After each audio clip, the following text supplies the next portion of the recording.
இப்ப பார்க்க போறது விருச்சிக ராசி. விருச்சிக ராசி நேயர்களுக்கு வந்து சனி பயிற்சி பார்க்கணுமா, இல்ல குரு பயிற்சி பார்க்கணுமா, இல்ல ராகு கேது கண்டிப்பா பாருங்க, இப்படி இந்த 3 பயிற்சிகள்ல எந்த பயிற்சியை அவங்க ரொம்ப கவனமா எடுத்து பார்க்கணும்?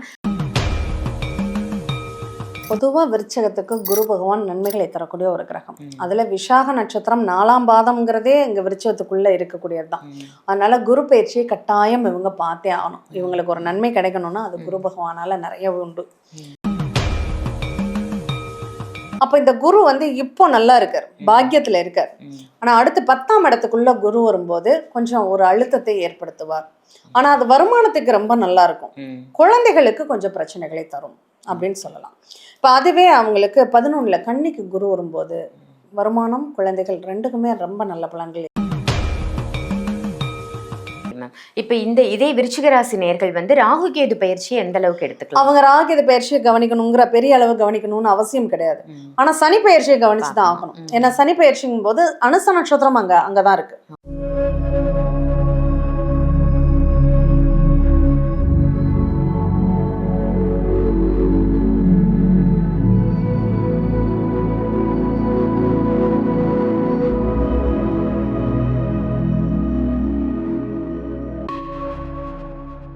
ஆன்மீக பரிகார நேயர்கள் அனைவருக்கும் அன்பான வணக்கங்கள். இன்னைக்கு நம்ம யாரை சந்திக்க வந்திருக்கோம் அப்படின்னு பார்த்தீங்கன்னா, இவங்க வந்து அஸ்ட்ராலஜர் மட்டும் இல்லைங்க, ஜோதிட ஆசிரியர் அப்படின்னு சொல்லலாம்.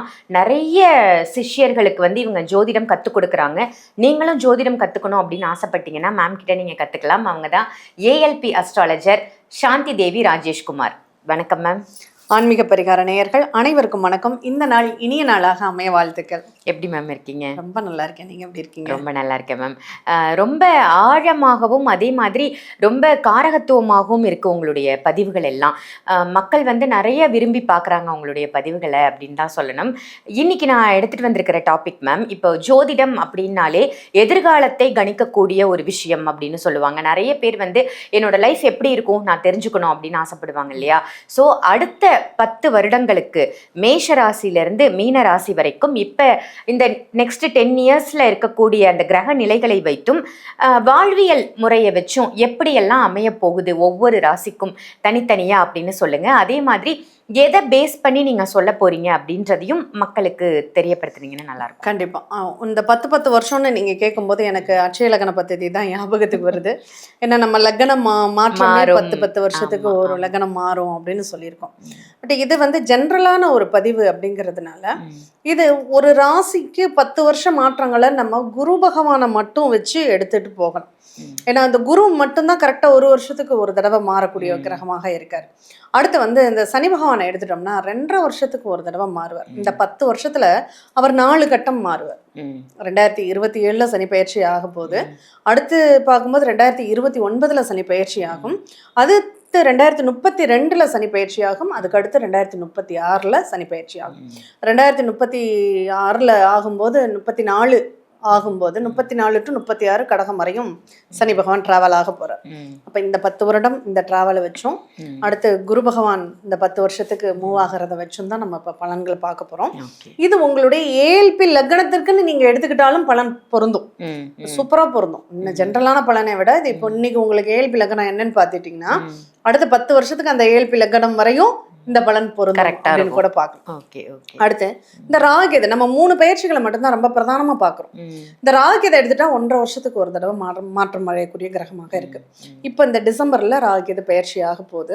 இந்த டிசம்பர்ல கரெக்டா ராகு பகவான் வந்து கும்பராசியிலிருந்து மகர ராசிக்குள்ள வரப்போறார். இந்த மகர ராசிக்குள்ள வந்துட்டு அங்க 1.5 வருஷம், இந்த 10 வருஷத்துல அவர் ஒரு 5 முறை மாறக்கூடிய ஒரு சூழ்நிலைகளை தருவார். அப்ப இதை வச்சுதான் நம்ம அந்த பலன்கள் எல்லாம் நம்ம பார்க்க போறோம் அப்படின்னு சொல்லலாம். இது யாருக்கெல்லாம் யாரு எதை பார்க்கணும்? எல்லா லக்னமும் குருவை மட்டுமே பார்க்கணுமா, இல்லை எல்லா லக்னமும் ராகுகேது பயிற்சியை பார்க்கணுமா, இல்லை சனி பகவானை பார்க்கணுமானா சில லக்னங்களுக்கு மட்டும் சனி பகவானை பார்த்தா போதும். சில லக்னங்களுக்கு நம்ம ராகுகேது பார்த்தா போதும், மற்ற எல்லா லக்னங்களுக்கும் அதை பார்க்கணுங்கிற அவசியம் இல்லை அப்படிங்கிறத பார்த்துக்கலாம். சூப்பர். குருவை மட்டும் எல்லா லக்னத்துக்கும் பார்த்துக்கலாம். கண்டிப்பா மேம். ஏன்னா நாளைக்கு எப்படி இருக்கு அப்படின்றத தெரிஞ்சுக்கிறதுல ஒரு ஆர்வம் எல்லாருக்குமே இருக்கும். நாளைக்கு என்னோட லைஃப் எப்படி அமைய போகுது, என்ன நடக்க போகுது அப்படின்ற ஒரு ஆர்வம் இருக்கும். அந்த வகையில அடுத்த 10 வருஷங்கள் இந்தந்த விஷயங்கள்லாம் நடக்கும், நீங்க கொஞ்சம் எச்சரிக்கையா இருங்க, இதெல்லாம் சாதகமா நடக்க போகுது, அதுக்கு நீங்க விதைகளை இப்பவே போட்டுவீங்க அப்படின்ற மாதிரி இந்த பதிவு அமையும் அப்படின்னு நான் நினைக்கிறேன். கண்டிப்பா ஒவ்வொரு ராசியா பார்த்துடலாம் மேம். கண்டிப்பா.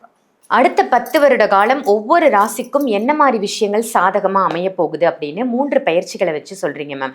இப்ப பார்க்க போறது விருச்சிக ராசி. விருச்சிக ராசி நேயர்களுக்கு சனி பயிற்சி பார்க்கணுமா, இல்ல குரு பயிற்சி பார்க்கணுமா, இல்ல ராகு கேது கண்டிப்பா பாருங்க, இப்படி இந்த 3 பயிற்சிகள்ல எந்த பயிற்சியை அவங்க ரொம்ப கவனமா எடுத்து பார்க்கணும், அவங்களுடைய சாதகம் என்ன பாதகம் என்ன மேம்?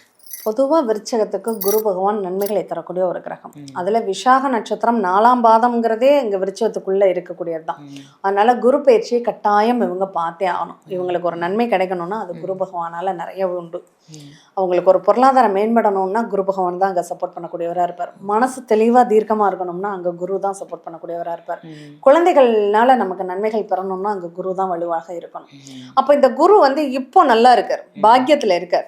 ஆனால் அடுத்து 10ஆம் இடத்துக்குள்ள குரு வரும்போது கொஞ்சம் ஒரு அழுத்தத்தை ஏற்படுத்துவார். ஆனால் அது வருமானத்துக்கு ரொம்ப நல்லா இருக்கும், குழந்தைகளுக்கு கொஞ்சம் பிரச்சனைகளை தரும் அப்படின்னு சொல்லலாம்.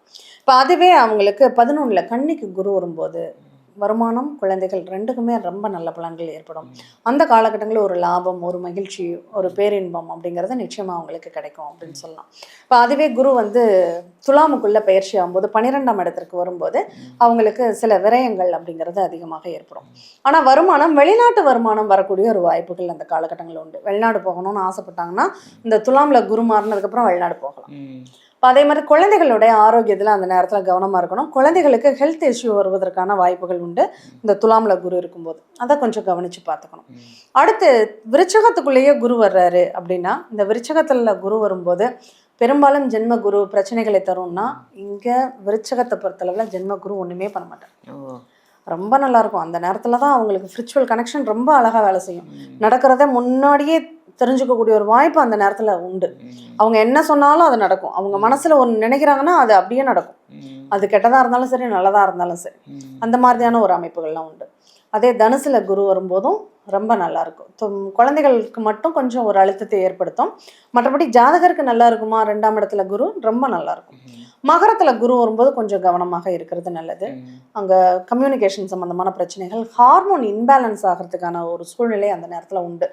அது பெண்களாக இருக்காங்கன்னா தைராய்டு செக்கப் கட்டாயம் பண்ணிக்கணும் மகரத்தில் குரு வரும்போது.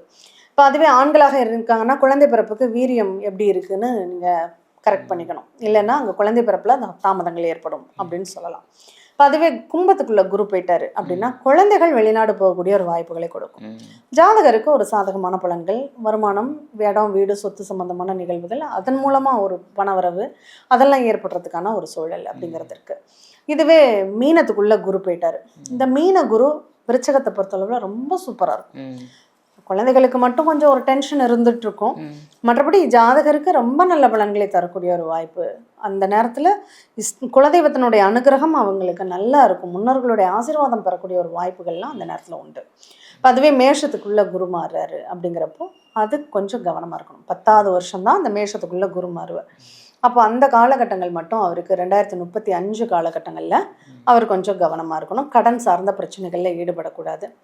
குழந்தைகள் படிப்புக்காக கடன் வாங்கக்கூடிய ஒரு சூழ்நிலைகள்லாம் அந்த நேரத்தில் ஏற்படும் அப்படின்னு சொல்லியிருக்கு. ஆனால் வருமானத்துக்கு ஒன்றும் பெரிய பிரச்சனை இருக்காது. வருமானம் நல்லா தான் இருக்கும். Okay ma'am. இப்போ இதே விருச்சிக ராசி நேயர்கள் ராகு கேது பயிற்சியை எந்த அளவுக்கு எடுத்துக்கலாம்? அவங்க ராகு கேது பயிற்சியை கவனிக்கணுங்கிற பெரிய அளவு கவனிக்கணும்னு அவசியம் கிடையாது. ஆனால் சனி பயிற்சியை கவனிச்சு தான் ஆகணும். ஏன்னா சனி பயிற்சிங்கும் போது அனுச நட்சத்திரம் அங்கதான் இருக்கு. அப்ப அந்த அனுச நட்சத்திரத்துக்கு அதிபதி இந்த விருச்சகத்தை பொறுத்தளவுல 3 நாளுக்கு அதிபதி. ரொம்ப நல்ல பலன்களை தரக்கூடிய கிரகம். விருச்சகத்தை பொறுத்தளவுல சனி பகவான் பிரச்சனைகளை தரக்கூடாது. ஆனா இப்போ அவர் 5ல் நல்லா தான் இருக்காரு. அவர் 6க்கு போகும்போது தான் இந்த இடத்தினால வீட்டுனால கடன் வாங்கக்கூடிய ஒரு சூழ்நிலை அப்படிங்கிறது அமைஞ்சிடும். ஆரோக்கியத்திலையும் கொஞ்சம் சின்ன சின்ன பிரச்சனைகள், இரும்பு சத்து குறைபாடு இதெல்லாம் ஏற்படக்கூடிய ஒரு வாய்ப்புகள் அந்த நேரத்தில் உண்டு. அதே மாதிரி 7ஆம் இடத்துக்கு சனி போகும்போது பயப்பட வேண்டிய அவசியம் இல்லை. பட் ஆனாலும் கண்ட சனியோடைய பார்வை இருக்கிறதுனால நம்மளுடைய ஒரு மந்தம், ஒரு சோர்வு நிலைக்கு உள்ளாக்கும். கணவன் மனைவிக்குள்ள கொஞ்சம் கருத்து வேறுபாடுகள் வருவதற்கான வாய்ப்புகள் உண்டு. அதனால அடுத்த ஒரு 5 வருஷம் அவங்களுக்கு 2029 குரு பயிற்சி ஆகட்டும், 2027 குரு பயிற்சி ஆகட்டும், அந்த காலகட்டங்கள் கொஞ்சம் பரவாயில்ல, மிடிலாக கொஞ்சம் சமாளிச்சிட முடியும்.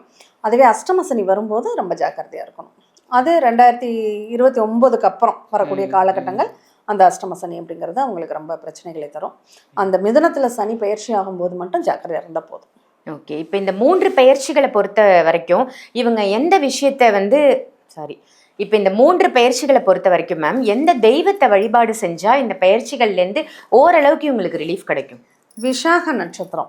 இந்த விசாக நட்சத்திரம் 4ஆம் பாதத்தில் இருக்கிறவங்க திருச்செந்தூர் முருகன் கோவிலுக்கு போகலாம். திருச்செந்தூர் முருகனை பலமாக பிடிச்சிக்கலாம். அவர் ஃபோட்டோவை வச்சே கும்பிட்டுக்கிட்டு வரலாம். இந்த அனுச நட்சத்திரமாக இருக்காங்கன்னா இந்த நேரத்தில் காஞ்சி பெரியவாவை பிடிச்சிக்கும். அது உங்களுக்கு ரொம்பவே சப்போர்ட் பண்ணக்கூடியதாக இருக்கும். அதே மாதிரி கேட்டை நட்சத்திரம். இந்த கேட்டை நட்சத்திரத்தில் இருக்கிறவங்க இவங்க ஒரு உயரமான இடங்கள்ல இருக்கக்கூடிய ஒரு வழிபாடுகள் அப்படிங்கிறத முக்கியமாக தீபம் ஏற்றி வழிபாடு பண்ணுறது இவங்களுக்கு ரொம்ப ரொம்ப நல்லது. இந்த கேட்டை நட்சத்திரத்தில் இருக்கிறவங்க இந்த கோட்டைங்கிற பேர் வரக்கூடிய ஊர்களில் உள்ள ஆலயங்களுக்கு இவங்க போயிட்டு வந்தாக்க இன்னும் சாதகமான பலன்கள் அப்படிங்கிறது ஏற்படும். Okay ma'am, super. அடுத்த 10 வருட காலம் இந்த ராசிக்கு என்னென்ன மாற்றங்கள் வரப்போகுது, எதெல்லாம் கவனமாக இருக்கணும், எந்த விஷயத்த செய்ய வேண்டாம், எந்த தெய்வத்தை வணங்கணும் அப்படின்னு ரொம்ப அற்புதமான பதிவாக கொடுத்து மேம். நீங்கள் ஜோதிடம் கற்றுத்தரப்படும், நான் கற்றுக் கொடுக்குறேன் அப்படின்னு சொல்கிறீங்க. இதில் எனக்கு ரொம்ப ஆச்சரியமான விஷயம் என்னென்னா ஒரே மாதத்தில் கற்றுக்கலாம் அப்படின்னு சொல்லியிருக்கீங்க. நிறைய பேர் நான் ஜோசியம் கற்றுக்கணும்னு ஆசைப்படுறேன் அப்படின்னு இருப்பாங்க. நானும் ஒரு ஜோதிடர் ஆகணும் அப்படின்னா ஒரே மாதத்தில் முடியுமா மேம்? நானும் ஒரு ஜோதிடர் ஆகணும்னா அதுக்கு 1 மாதம் பத்தாது. நான் ஜோதிடத்தை தெரிஞ்சுக்கணுன்னா 1 மாதம் போகும். ஓகே. இப்போது நான் சமையல் கலையில் தேர்ந்த வல்லுநராக ஆகணும்னா அதுக்கு பல டிஷ்ஷை நான் செஞ்சு பார்க்கணும், பழகணும். அது யார் என்ன கேட்பாங்கன்னு தெரியாது, எல்லாத்தையும் செய்ய தெரியணும். அதுதான் ஜோதிடம். நான் பார்க்கணும் அப்படின்னா அதெல்லாம் நீங்கள் கற்றுக்கணும். ஆனால் ஜோதிடம் நான் சமையல் பண்ண என்ன தெரிஞ்சுக்கணும், நான் சாப்பிட்றதுக்கு எனக்கு சாப்பாடு செய்ய தெரியணும் அப்படின்னா அதுக்கு சில முக்கியமான டிஷ் மட்டும் உங்களுக்கு தெரிஞ்சால் போதும். அந்த மாதிரி தான் இந்த 1 மாதத்தில் உங்கள் ஜாதகத்துக்கு நீங்கள் பலன் எடுக்கிறதுக்கு.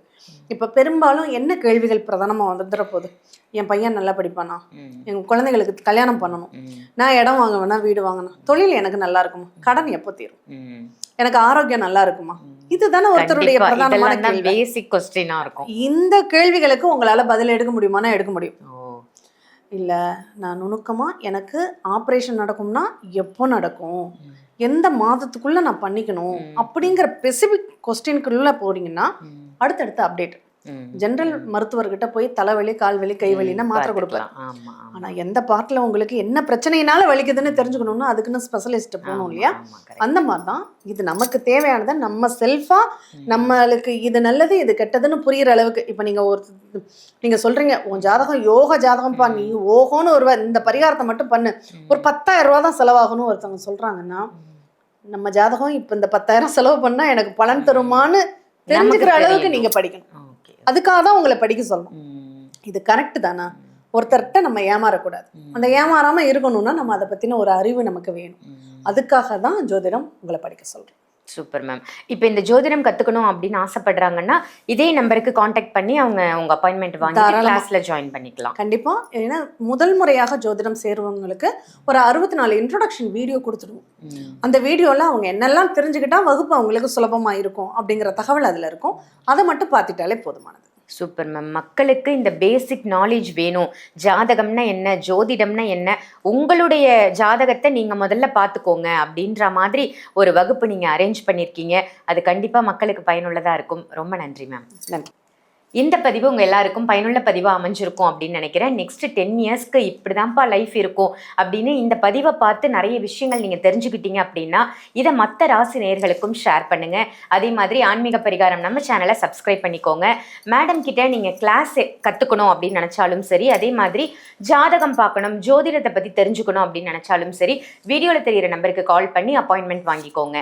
இதே மாதிரி வேற ஒரு நல்ல நிகழ்ச்சியில் உங்கள் எல்லாரையும் சந்திக்கின்றேன். நன்றி, வணக்கம்.